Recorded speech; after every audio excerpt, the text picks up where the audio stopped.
ሰላምን ጥዕናን ንኩልኩም ተኸታተልተይ ይኹን እንዳበልኩ ናብ ናይ ለማዓንቲ መደበይ ከኣቱ ኣብ ናይ ለማዓንቲ መደበይ ከምቲ ልሙድ ንዓኹም ተኸታተልተይ የምህር እዩ ኢለ ዝሓሰብክዎ መደብ ሒዘልኩም መፅእ ኣለኹ።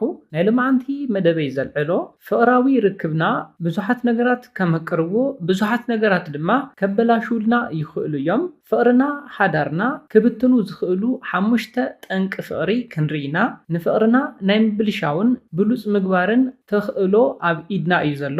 ኮኔልና ክነጥፍእ ንኽእል ኢና፣ ብተመሳሳሊ ድማ ከይፈለጥና እውን ክነጥፍእ ንኽእል ኢና።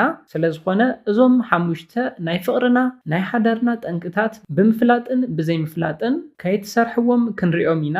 እስካብ ናይ መደበይ ፍጻመ ሓቢርኩም ንጽንሑ።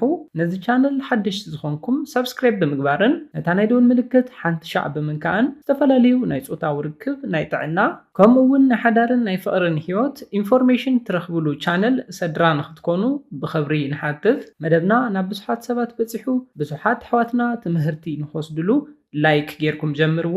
ስድራን ዝኾንኩምኒ እንዳመስገንኩ ናብ መደበይ ክምለስ። እቲ ቀዳማይ ጠንቂ ፍቕሪ ምግማት እዩ። ንኣብነት ምስ ካሊእ ወዲ ርኢኻያ ምስ ካሊእ ጓል ኣንስተይቲ ርኢኽዮ በቃ ኣብ ልዕለይ ቺት ይገብረሎ በቃ ኣብ ልዕለይ ቺት ትገብረላ ኢልኩም ገሚትኩም ካብ ትውስኑ ምጥያቕን ነቲ ሓቂ ምፍላጥን ዝበለፀ ይሓይሽ። ብፍላይ ደቂ ኣንስትዮ ኣብ ከምዚ ዓይነት ኩነታት ካብቲ ሰምዓ ክትዛረባ ይኽን ትቀዳደማ።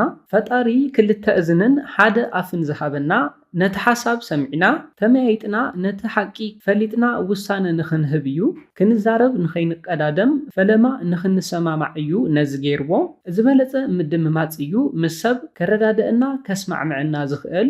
ብፍላይ ደቂ ኣንስትዮ ዝበለፀ ንዓይ ስምዐኒ ዝብል ጠባይክን እንተትቕንሳ ይምረፅ። ስለዝኾነ እዚ እቲ ቀዳማይ ጠንቂ ፍቕሪ ስለዝኾነ ካብ ምግማት ጠይቅክን ሰሚዕኽን እንተትርዳኣ ዝበለፀ ፍቕርኹም ስጡም ይኾነልኩም እዩ።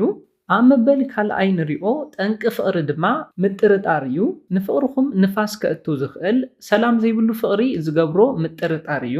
ኣተዓባብያና ንኣብነት ሰብ ንኸይንኣምን ተጌርና ዓብይና ክንከውን ንኽእል ኢና።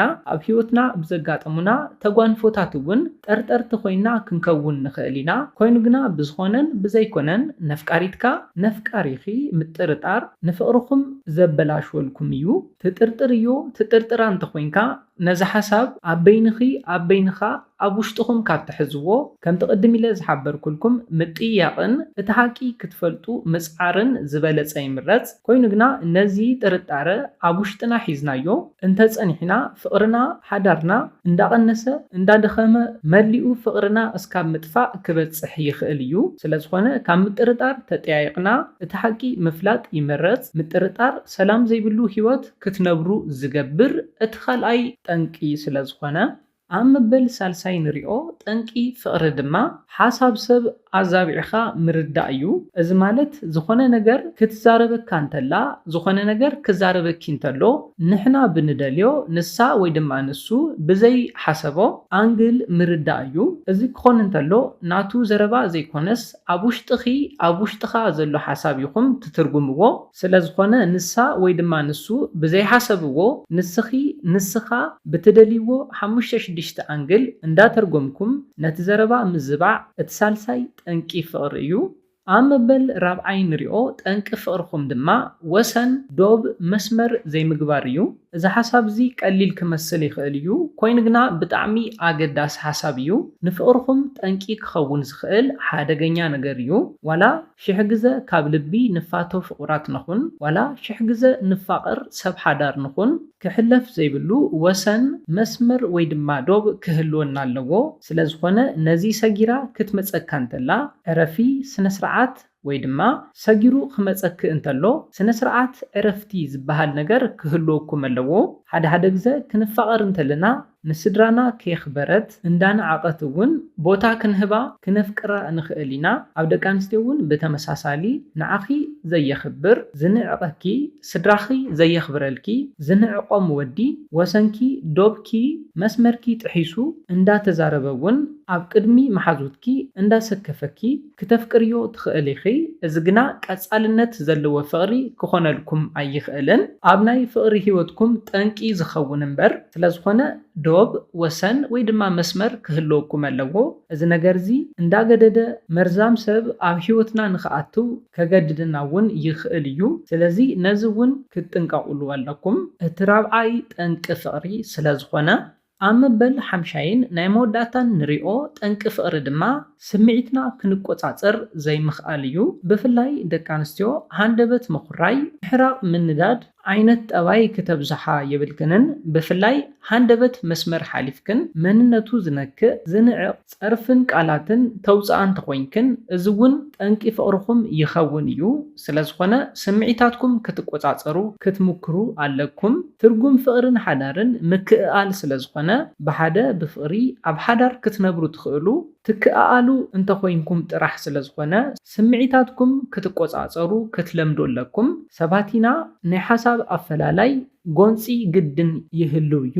እዚ ጎንፂ እዚ ናይ ሓሳብ ኣፈላላይ ናብ ሕርቃንን ናብ ምኹራይን ኣቲና ስምዒታትና ምቁፅፃር ኣብዩና ስምዒታትና ምቁፅፃር ብዘይምኽኣል ክንጎዳዳእ ክገብረና የብሉን። ኣብ ፍቕርና ጠንቂ ክኸውን ዝኽእል እቲ ሓምሻይ ኣገዳሲ ሓሳብ ስለዝኾነ ኣብ ፍቕርን ኣብ ሓዳርን እስካብ ሃለና ምክእኣል ግድን እዩ። ስምዒታትና ናይ ምቁፅፃር ክእለት እውን እንዳዕበና ክንከይድ ኣለና። ትርጉም ሓዳር ምክእኣል ስለዝኾነ ነዞም ጠንቂ ፍቕርታትና ንምዝኽኻር ዝኣክል እቲ ቀዳማይ ርኢናዩ ዝነበርና ምግማት እዩ። ኣብ ፍቕርና ብዘጋጥም ዝኾነ ይኹን ነገር ናይ ባዕልና ግምት ወሲድና እቲ ሓቂ ከይፈለጥና ውሳነ ክንህብ የብልናን። ግምትና ካብ ሓቂ ዝረሓቐ ጌጋ ክኸውን ስለዝኽእልን ንፍቕርና ጠንቂ ዝኸውን እቲ ቀዳማይ ጌጋ ስለዝኾነን እዩ። ኣብ መበል ካልኣይ ርኢናዩ ዝነበርና ጠንቂ ፍቕርና ድማ ምጥርጣር እዩ። ብዝኾነን ብዘይኮነን ነፍቃሪትና ነፍቃሪኽን ምጥርጣር ኣብ ናይ ፍቕሪ ህይወትኩም ንፋስ ከእቱ ዝኽእል እቲ ካልኣይ ጠንቂ ፍቕሪ እዩ። ኣብ መበል ሳልሳይ ርኢናዮ ዝነበርና ጠንቂ ፍቕሪ ድማ ሓሳብ ኣዛቢዕኻ ምትርጓም እዩ።